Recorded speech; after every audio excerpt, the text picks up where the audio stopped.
Go ahead, Sarah. Say hi. I was just going to turn it over to Allie. I think everybody already knows me. I'm Sarah Drislane, the Executive Director. If you don't know me, I'm sure you've got an email box full of emails from me that you haven't opened yet. So add me to your friends list so you can get my emails. But you must have gotten them because you're here today. So thank you and welcome. I'm going to turn this over to Dr. Allie Rosenberg, our Scientific Engagement Officer. Hi, everybody. Welcome to today's presentation. This is our KCNT1 Epilepsy Foundation's Path to a Trial webinar series, Clinical Trial Readiness Program. As Sarah said, I'm Dr. Allie Rosenberg. I'm our Scientific Outreach Officer at the Foundation, and I am joined by two other members of our Foundation. Brad and Megan, will you please introduce yourselves? Yes, certainly. Thanks, Allie. My name is Dr. Brad Bryan. I'm Director of Operations for the KCNT1 Epilepsy Foundation. Excited to talk to you guys today. And I'm Megan. I know most of you, and I'm the parent liaison for the foundation. I am a KCNT1 parent myself. My daughter Lexi is about 6.5 years old, and she was diagnosed about 5.5 years ago. So many of you are my dear friends, and I am happy to be here. Thank you very much, you two. All right, Sarah, want to advance us? Thank you. Okay, so today we are going to go through the clinical development pipeline. Ooh, wait, hold on a second. If you need closed captions to help you understand what we're talking about today, at the top of your screen, there's a little button that says More, and it's got 3 dots. You can click on that, and then click on Language and Speech, and then you can click on Show Live Captions. And if English is not your preferred language, we can give you a transcript of this talk later. Just get in touch with Sarah for that. At the end of our presentation, we invite you to do questions and answers. We'll do our best to answer anything we can. So hold your questions in the meantime. I think you can put questions in the chat just in case you don't want to forget them while we're talking. And I think that's all of our housekeeping. So today, we're going to talk about the clinical development pipeline. We will talk about the KCNT1 Epilepsy Foundation's contributions to the clinical pipeline, our research and clinical trials overview, what clinical trial readiness looks like for the KCNT1 community, and our educational plan for the next 9 months. Next slide. So what is the KCNT1 Foundation's role in industry-sponsored clinical trials? Very transparently, our role is to educate all of you, our community, and it is not to persuade any of you to do anything. Go ahead and click. So we are talking regularly with life science companies that are working on developing therapeutics for our population. We do not show any preference or bias towards any of these companies, and we do regularly advise them on our patients' preferences, both in study protocol design and in study sites. So if they have questions, we'll do our best to answer them. And with all of you, our patient community, our job is to connect you to clinical trial opportunities, to provide unbiased educational information about those trials, and we will not be providing medical advice to you. So why are these new therapeutics for KCNT1 so special? So as you all probably know, there are a lot of existing generic anti-epilepsy drugs already out there. Your kids are probably taking them. They're probably taking a whole cocktail of these different drugs. And as we've seen in our community, they don't really seem to do very much for our population. One of the reasons that they don't really work is they're not targeting the abnormal activity of the KCNT1 potassium channel in the brain of our children. These new treatments are completely different. They are designed specifically to act on KCNT1 in different ways, and that's never been done before. So this represents a fundamentally different change in the types of therapeutics that are available to our community. This is purpose-built, driven just for us. And even when we talk about repurposed drugs like quinidine or carvedilol, those do have an effect on KCNT1, but just kind of a little bit of an effect. They're not designed to work on KCNT1. So this is really different and it's really important. And this is what the foundation has been working towards since its inception, is trying to get therapeutics for our population. So this is a big deal and we're really excited to be here. Next slide. So I want to tell you all about the therapeutic development pipeline. So you understand all the work that's gone into developing these therapeutics, so you can understand why they're going to be tested next in humans and why at the end of this process we'll deem them to be safe and efficacious if that's what the testing shows. So very briefly, and we'll do this in a little bit more detail in a minute, the phases of developing a therapeutic start with discovery and development. All the way over to the left, this is a phase that happens in the laboratory, finding candidates. We then move on to preclinical testing. This is animal testing for safety and efficacy. Next, the drug company has to put together what's called an investigative new drug application. This goes to the FDA. It contains all the data so far and helps the FDA make a decision about what they're planning to do next. Then there are phase 1, then phase 2, and phase 3 clinical trials. Phase 1 is typically just a safety trial. Phase 2 is the first chance to really look at efficacy, whether the drug works in the population that has the disease. And phase 3 is typically the same thing, but a much larger trial. Sometimes there's multiple phase 3 trials required. The end of this, all the data is packaged up, goes to the FDA, and it's their turn again to decide whether or not they believe all that data and want to approve it for the population. Next slide, please. So really importantly, what steps are being taken to develop and justify a therapy for human testing? So we start with discovery and development, and you can click ahead, Sarah. Can easily take 10 years. So a lot of work goes into this discovery phase. This is where a company or lab is trying to find a candidate therapeutic that shows promise in laboratory tests using various experiments, cells, computer models to show that whatever they're developing does something to modify the disease. From there, they'll move into preclinical testing. This also can easily take 5-ish years, give or take. This is the phase where they're trying to demonstrate whether a therapy is safe and whether it's effective, usually using an animal model of disease. And so typically we think of this as a step where you would use a mouse model of disease. And there are mice out there that have mutations similar to our human mutations in KCNT1, representing those variants that we would use for testing at that phase. Next is the IND application. This step also probably another year, maybe less than a year worth of work.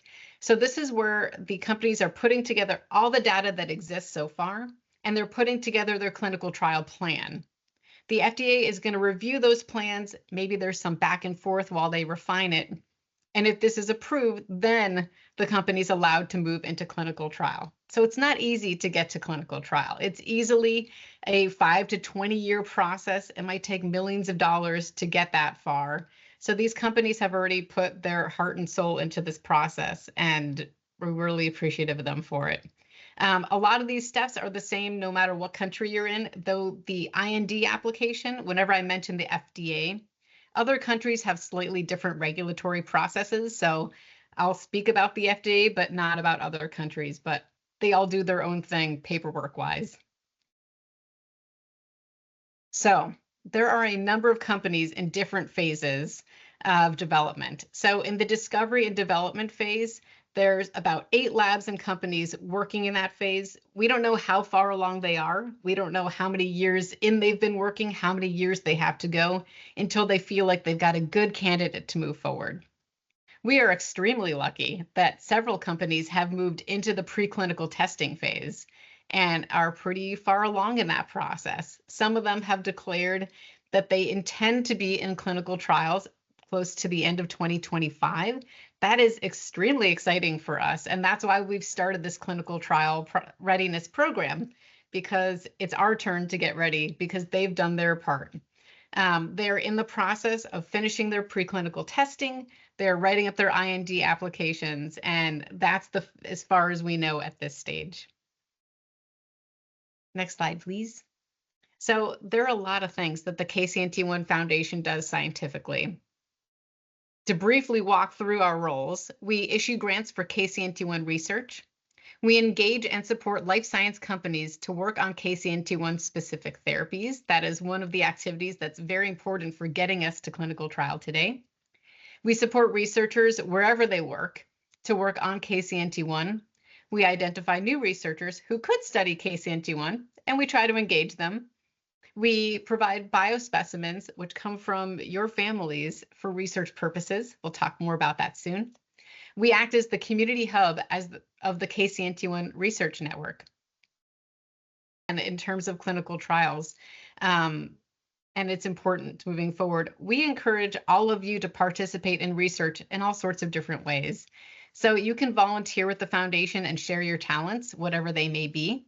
You can share your stories to help motivate researchers. That's incredibly important to scientists that are working on our disease. You can share your child's biosamples on an ongoing basis. This gets used and requested regularly from the foundation for research.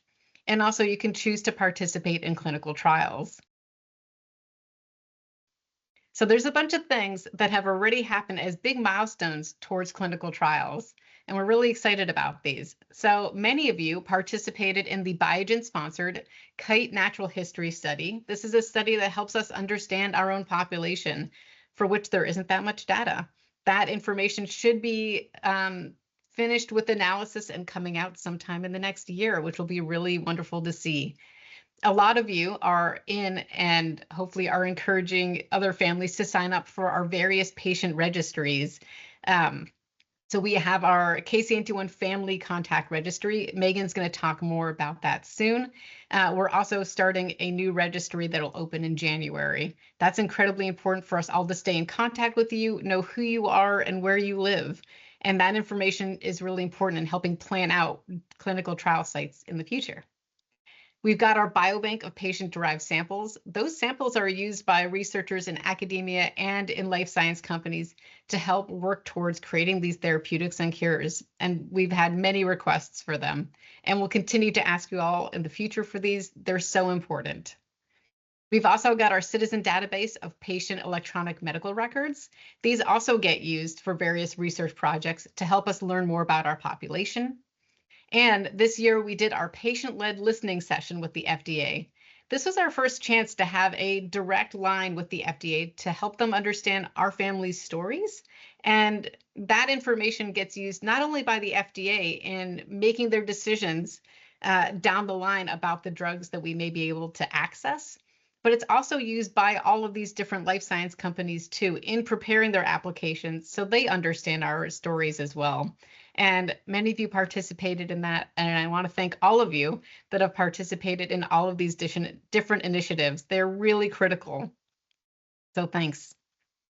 So getting back to the rest of this process, we've talked about discovery and development. We've talked about preclinical testing and that IND application. If that IND application is approved and the FDA likes what they see, companies are allowed to move into clinical trials. Now, because we are a rare disease, we probably won't go through the standard phase 1, 2, and 3 clinical trial paradigm. We will probably have a combination phase 1 and 2 trial where a small number of our population will volunteer to test initially the safety and then efficacy of these drugs. So we'll see what the designs are later. We don't know what they are now, but they tend to be non-standard for rares. After these trials are completed, we move on to FDA review and approval. This is a many-year process, and we will do our utmost best to work with everyone through it. Next slide, please. So clinical research needs your participation. And I'm just going to read you all this slide. It's a little wordy, but I think it's important. Clinical research is medical research involving people. Research asks volunteers to do something, take a medication or complete a task while collecting information for and/or about them. Research provides scientists an effective way to find answers to important questions and to use that knowledge to create new treatments and maybe a cure for common and rare diseases. Every research study is different because researchers use different methods and study a wide range of topics. Some research may benefit you as a volunteer, while others may not. Taking part in research can be a rewarding experience, but it's important to know what to expect before you decide to participate. And so for all these reasons, we are going to do our best to teach you all about clinical trials through our readiness program. And next, I'm going to turn us over to Megan, who's going to tell us a little bit about a population update and about our registries. Thanks, Megan. Mm-hmm. All right, so want to present to you guys our numbers as of today. This is actually as of 1 week ago. So I actually think we've grown by 1 or 2 since this time. But as of 1 week ago, we have accounted for 457 patients, and we are working on identifying between 50 to 100 more. This does include a bereaved population of about 46. So out of living patients, we are just over 400, and we're hoping that will be just over 500 once we get through to some of these members who are kind of on the outer edge of our community and trying to get their information, who they are, where they are, all of that. Our current ratio based on what we've been able to identify so far, which is about a sample of 300, is 3 to 1 EIMFS to AD sheet. So there are about 3 heavily, severely affected children for every 1 more mildly or moderately affected child within our population. We have identified families in over 50 countries, which I think is another great milestone. This graphic is a little bit difficult to see, but I will explain it to you. Looking at the screen on the far left is the USA. There are just over 200 identified in the USA. We have a pretty heavy population in some of the other major countries around the world. We have 46 in Brazil.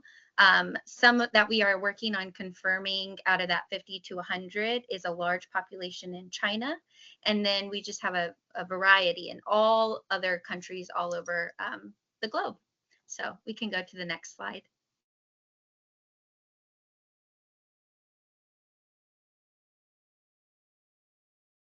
Okay, so what we need and how you can help. And this is my plea for help. I would love to have some help doing this.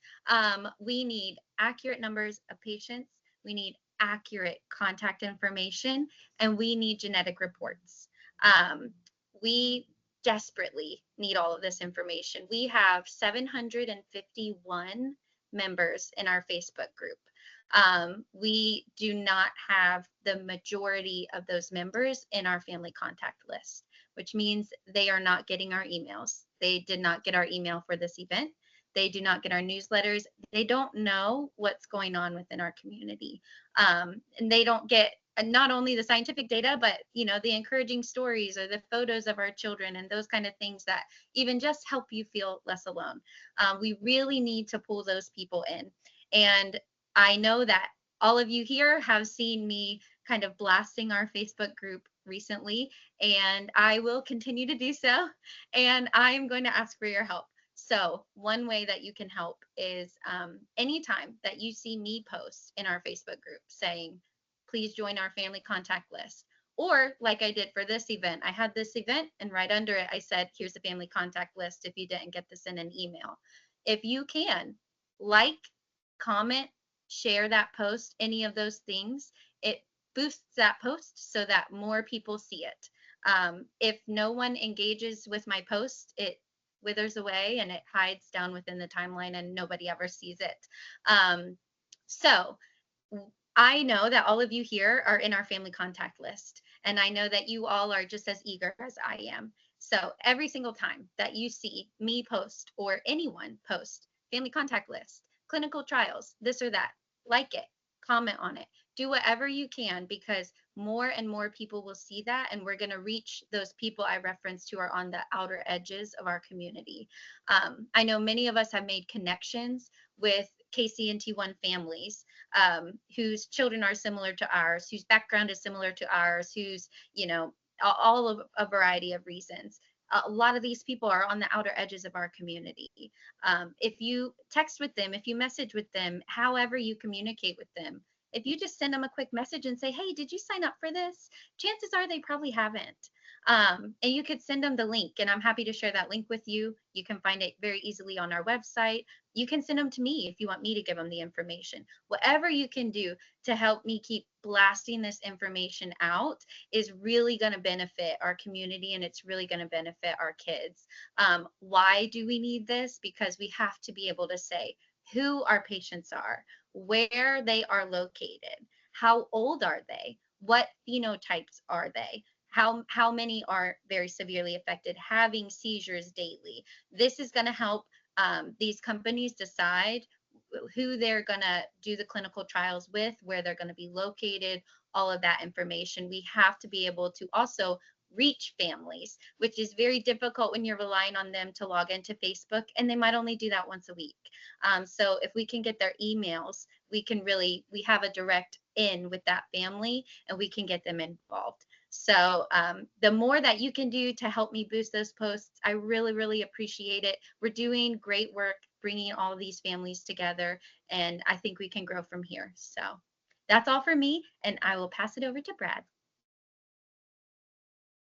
Hey, thanks, Megan. And thanks, Allie, for that great overview of clinical trials and our efforts at recruiting new families to our community.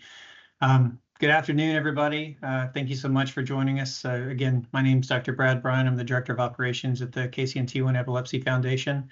I'm thrilled to have this opportunity to speak with you. And as Allie mentioned on the previous slides, there's a number of drugs in the KCNT1 therapeutic pipeline.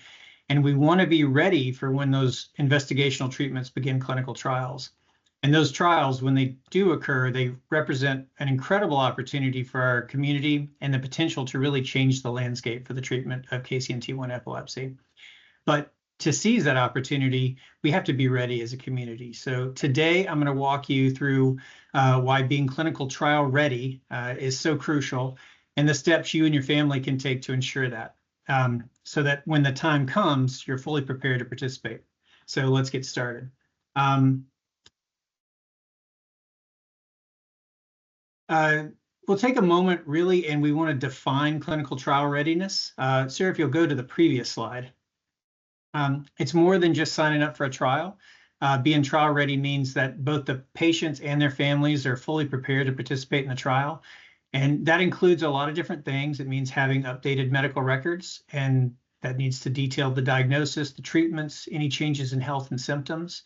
To understand the trial process, that you need to know what's expected of the participants and how trials work. And we're going to give some details on how that works in the upcoming campaign that we'll be presenting to you. And also being logistically ready. So meaning managing your schedule, your transportation, and other practical concerns. And just as important, you need to be emotionally ready, because participating in a trial can be complex and sometimes it's stressful. So next slide, please.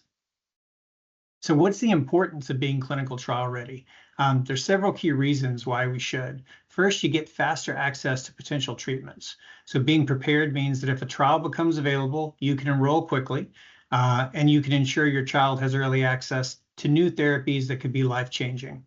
And the quicker that patients can enroll in a trial, the sooner the trials can start. So being trial ready helps speed up the trial process. Being trial ready also improves trial success rates, because trials need reliable, accurate data to succeed. And being prepared means that your participation contributes to the best possible outcomes to the trial. It also attracts more research and resources. So when families are ready and able to participate in a clinical trial, it encourages researchers and life science companies to invest more resources into finding treatments. Finally, it also supports the drug therapeutic process. The more successful trials we have, the faster we can move towards new approval of new treatments. And finally, being trial ready puts families in control. It empowers you to explore therapeutic options and to make decisions about your child's care. Next slide, please. So now that we understand the importance of clinical trial readiness, let's talk about the steps that you, as the KCNT1 family, can take to get ready. First, and most importantly, keep detailed medical records. So you need to regularly update records on your child's diagnosis, treatments, and seizure activities. And that's really crucial for trial eligibility. Also, genetic testing. You need to ensure that you have an accurate genetic diagnosis and the genetic report on hand, because the trials that you might be enrolling in will require specific genetic markers like confirmed KCNT1 variants for eligibility. There are 2 registries that the KCNT1 Epilepsy Foundation is strongly supporting. First is the KCNT1 Family Contact List that Megan just talked about that you can find on our website. This allows our foundation to contact you with newsletters, emails, important information about clinical trials and research opportunities. And more than likely, you're listening to this presentation because you signed up on the Family Contact List. We're always trying to find new families, so this helps us know who you are, where you live, and helps us put those families in touch with research opportunities and presentations like this. So if you know of a family that would like to learn more about the foundation, please have them go to our website, talk to Megan, and complete that family contact list. In addition to the contact list, we're also asking families to register with Citizen Health. Allie talked a little bit about Citizen Health. You can find this registry at www.citizen.health. If you sign up with Citizen Health by the end of September, you'll be entered into a drawing for a $250 gift card. But really, it's a natural history study in which you can upload medical reports, quite a lot of information, and it really helps. It helps researchers, it helps our foundation really understand sort of the longitudinal progression of the condition. And some other perks of Citizen Health is that there's revenue sharing with the patient if their data is used by researchers. So that's a big plus. So if you're interested in learning more about Citizen Health, please contact Sarah Drislin. She's our foundation's executive director. Next slide. So what's the role of caregivers in clinical trials? Caregivers, they provide a very important role in ensuring successful participation in the trials. They have a lot of responsibilities, such as managing appointments, medications, trial commitments, and the purpose of that is to ensure your child stays on track through the trial. You'll likely need to track your child's symptoms, their side effects, and progress closely during the trial, so you'll have to report that information to the trial team. And moreover, you really need to be your child's voice during the trial. So you need to communicate their needs and any concerns to the trial team so that any adjustments can be made as needed. You need to learn about the trial's protocol, patient rights, and potential outcomes so you can make informed decisions along the way. And finally, emotional support. Trials can be emotionally challenging for both the children and the families, so your support's really important for the navigation of that process. Next slide, please. So I want to address some frequently asked questions that families often have about clinical trials. And the most common question that I get asked is about trial safety. Trials follow strict safety protocols and they're monitored by medical experts with the goal of ensuring patient safety at all times. Like any treatment, though, there's risks involved, so patients need to be fully informed before they decide to join a trial. A lot of parents asked about the time commitment for a trial, and there's no short answer to this either. Each trial is different. Some require frequent visits to a center or tests, while others may be less demanding. Some of these can be done at home, some of these can be done in a clinic. So it's important to discuss the specifics with the trial team and understand that before you commit to a trial. And there's no guarantees on whether the investigational treatment being tested in the trial is going to work or not. After all, it's being tested. So participating in a trial helps advance the treatments for KCNT1 epilepsy, and it provides data for future therapeutics, but sometimes they don't work, and that's the purpose of this trial. With regard to cost, most trials cover the cost of treatments and trial-related expenses, and be sure to confirm this with the trial coordinator prior to enrolling in that trial. And finally, before you participate in a trial, you need to be informed on detailed information about the trial. So you need to know about the risks and benefits, and you need to know that you're free to withdraw from a trial at any time if you choose. Once you consent and enroll in the trial, you're not locked into that trial. If something happens, you can withdraw. Next slide, please. So to help families become clinical trial ready, the KCNT1 Epilepsy Foundation is developing a 9-month educational plan that starts with our meeting today, and it continues into 2025. And over the coming months, we're going to offer webinars and resources covering topics that assist families with their clinical trial readiness. And here's just a quick overview, a preview of the topics we're going to cover in our upcoming webinars. The dates for those webinars aren't set just yet, but we're going to try to launch these every month or so, starting the next month or two. We're going to cover clinical trial basics. So we're going to conduct a deep dive into clinical trial phases, safety protocols, and how the trial approval process works. Allie gave a really good overview of that, and we're going to make you guys experts in that by the time this is all over. We'll talk about trial preparation, how to document medical history, plan logistics, and prepare your family for a trial. We're going to address concerns that I just mentioned some of those, such as safety, time commitment, and patient rights, so you can make that informed decision on your willingness to participate or not in a trial. And we'll also have discussions on caregiver supports, tips on managing appointments, providing emotional support, and really importantly is that trial enrollment process, how to find, enroll, and prepare for those clinical trials. So as we host these presentations, we'll ensure that the recordings are always posted for the community to refer to at any time. And we'll also provide ongoing resources and discussion forums and education materials to help support any questions or concerns the communities could have. Next slide. So in order to be clinical trial ready, we encourage you to take advantage of all the resources that we're going to be providing through the remainder of 2024 and into 2025. You can start this off by registering for our upcoming Pathway to Trials webinars. You attended the first one right here. The dates and links, like I said, aren't up just yet, but once we finalize that calendar, we'll send out notifications, and you can visit our website to sign up for upcoming sessions. We'll be hosting discussion panels with experts in clinical trials and parents who have been through clinical trial processes with their child. And we encourage you to participate in these live forums, or at least watch the recorded sessions when you have an opportunity. And finally, stay updated. If you've contacted Megan or you've signed up to that family's contact list, you're going to receive monthly emails with links to upcoming events, recordings, and education materials. So again, reiterating why it's important to get as many people signed up through that as possible, so we can share this educational opportunity with as many families as possible. Before we wrap up, I want to discuss just a few immediate next steps you can take to become clinical trial ready. First and foremost, everybody on this call, update your medical records.